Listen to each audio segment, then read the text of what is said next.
Hey, out there in the crypto world, DeFi, IoT. Today, let's talk a little bit about Ethereum, this whole 2.0 merge, when it's going to happen, what updates are. You know, there's others out there talking. There's some information I want to go over with you. You know, why are they going to do this? And I think we need to understand a little better the truth behind that. And, you know, I think, you know, if you watch Son of a Tech, he's really on top of these things. Kind of want to bring things down, simplify what he talked about yesterday, and share with you what we think is going to happen with the Earth, with the ETH merge. Earth merge. Yeah, the Earth's going to change. Let's talk about it right now.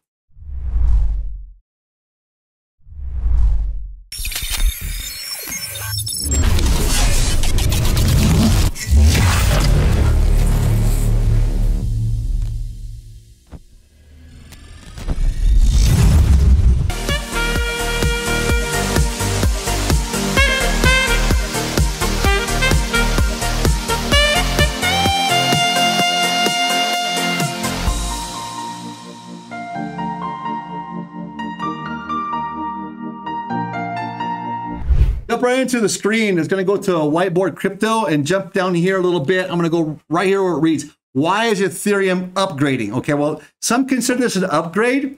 And those of us, and I come from the GPU mining side of it, even the ASIC mining side of it, if you will, but I come from the mining side of it. I don't consider this an upgrade. I consider this a downgrade. This is a movement to centralize more Ethereum in its project than it is and being decentralized and being safer and better protected with GPUs or with ASIC mining. Look, Ethereum's upgrading. I'm just going to read through this a little bit.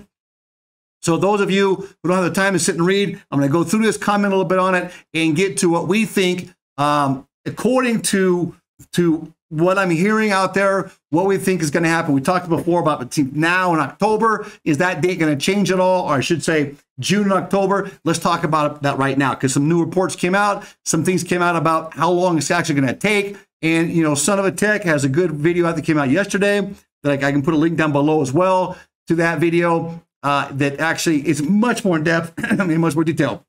All right, here we go.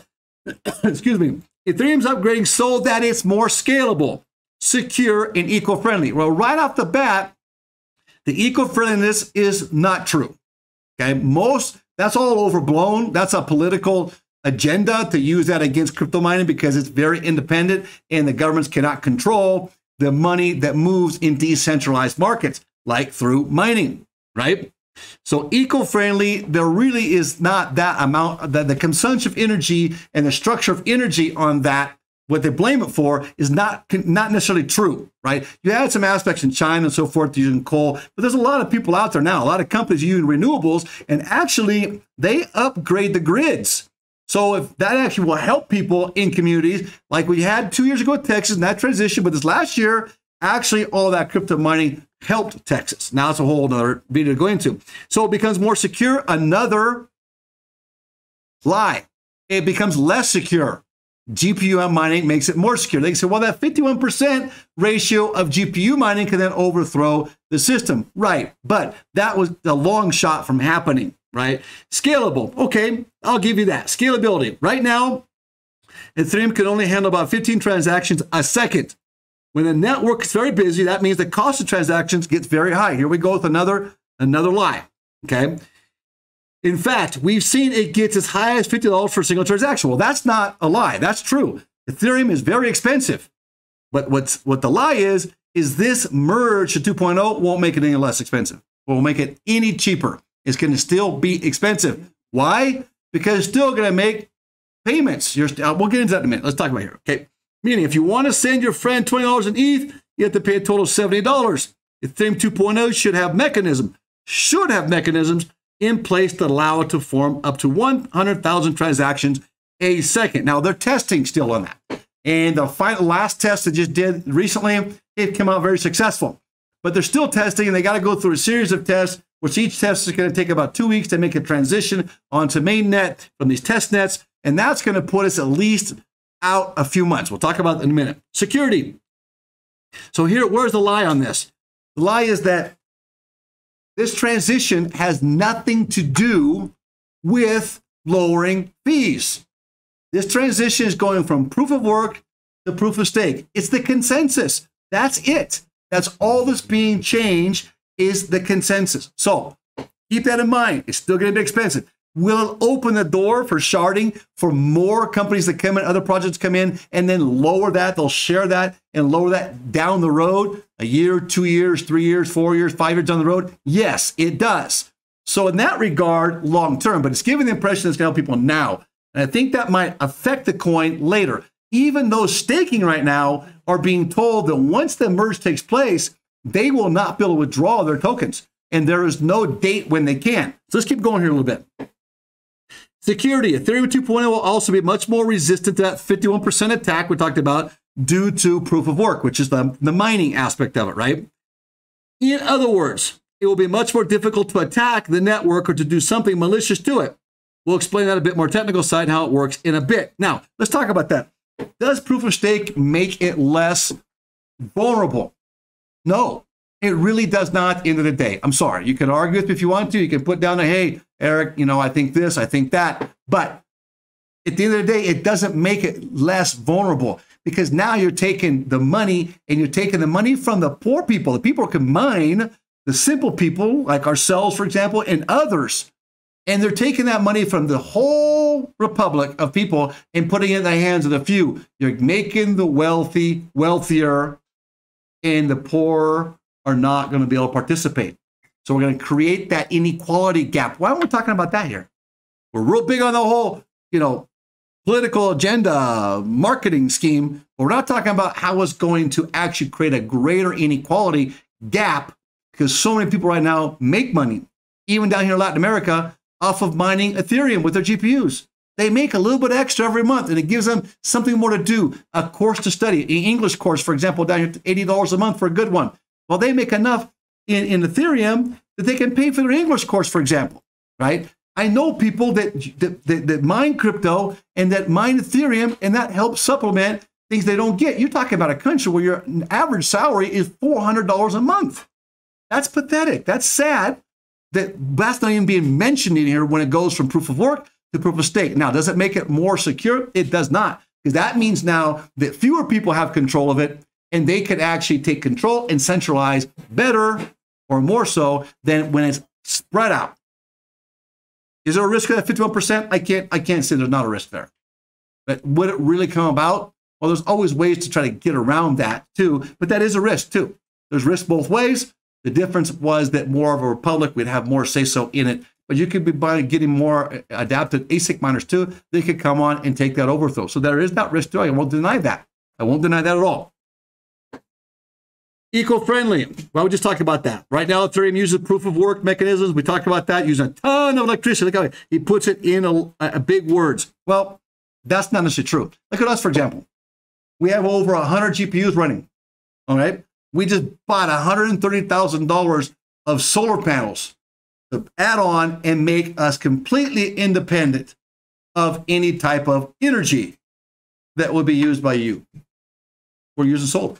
So are they going to come out now and say, well, we're stealing the sun? We'll see where it goes next. So basically, Ethereum 2.0 upgrades. Now we know why Ethereum is going to upgrade. Now it says here's put on our big point pants and see how they're going to do it. Well, they're going to go to proof of stake. Now let's explain this. I like the way they explain it at least. Right now, Ethereum uses a consensus model called proof of work. That's a crypto mining, right? That's a proof of work, and it has a mechanism. And that's a whole other way of how, on the video how that functions. But it creates a hash rate, and then that proves, and they actually prove each other, and they actually then verify blocks, etc. So now it's going to go to these validators, which are going to be stakers. First of all, if you're not sure what a consensus model is, you should subscribe because we have a video coming out soon. Okay, they're talking about their videos here. Basically, a consensus model is a way for a group of people to agree on something. In the case of Ethereum, the thing they are agreeing on is a transaction in the blockchain. They're agreeing, is that valid or not valid, right? Now, that brings it down to fewer people making that agreement, so there's easier then to have an overthrow of the blockchain than it is when it's on GPU mining or it's on ASIC miners. All right, so keep that in mind. You know you have that 51% risk. The model they use right now is based on work. It's called proof of work. think of it like this. There's a race, and everyone lines up to the race. When the race starts, everyone runs to the finish line as fast as possible. The one runner who's the fastest will win. Since they won, we give them a reward. Well, that's sort of like it. Actually, it's solving a problem, right? It's solving a problem, a mathematical equation, and that then gives validation to that block, right? So that's not exactly a good example, but it helps us. However, everyone else who ran wasted their energy. Well, that's not necessarily true because everyone else who ran sustained the blockchain. Make sense? It sustained the blockchain and it provided the security. So again, not a true report here. Especially if they're running in a bunch of races and keep losing. Proof of stake, instead, we do 3 things to make this better. So here we go. We make the runners put up the collateral. So you have to stake it, which makes it more vulnerable for you. Now, are you trying to tell me that the GPU miners didn't have to put up collateral? Give me a break. Do you know how much a GPU costs these days? I mean, we dumped in $130,000 on, we're talking about picking up only 100 cards. We're $130,000 on 100 cards. I think we got stake in the game, right? So that's not true either. And I really don't like these people that are so pro-staking. I'm sorry if you like it. It's not to offend you, but staking is not the way to go. It's centralized. It's no different than being a corporation buying shareholders. We only pick one runner. And we shorten the race so it's easier to win. Oh, that just sounds so nice. That sounds so World Economic Forum-ish, right? This way, nobody wastes their energy or electricity in this way when running the race or validating a transaction. So basically, though, you jeopardize the blockchain. That electricity, that juice that's being sent up there actually secures that blockchain. Because so many people are out there beating for this, that's going to create a security issue. When it's in staking, it's in the hands of fewer people and more vulnerable. So they don't tell you that you can actually cheat to win this race now, right? You can buy your way to win the race, so to speak, okay? And I know they're putting measures in to try to avoid that. But all the same, fewer people actually get the chance to run the race and fewer people get a chance to win the race. Because what happens is a lot of us pooled together in different pools. So well pulled together, so therefore we ran the race together as a team. And they're leaving that out. There's no more team effort in it. Now it's the big boys, whoever's got the money, who's got the plata.